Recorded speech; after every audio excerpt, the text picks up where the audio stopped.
Welcome to today's tutorial on how to enhance the security of your Instagram account by enabling security alerts with the latest updates.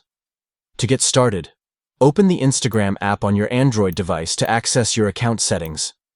Tap on your profile picture to navigate to your profile page where you can manage your account settings. Next, locate the menu icon, represented by 3 horizontal lines in the top right corner of the screen. Tap on it to access additional options. Within the menu, find and tap on Account Center to access settings related to your account security.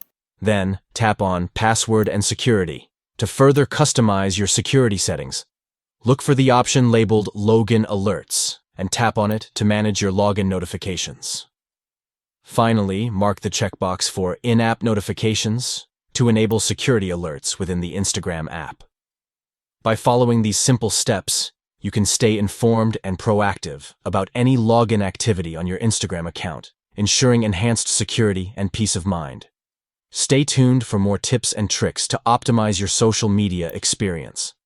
And there you have it, the updated guide on how to turn on security alerts on Instagram. Give it a try and stay vigilant about your account security.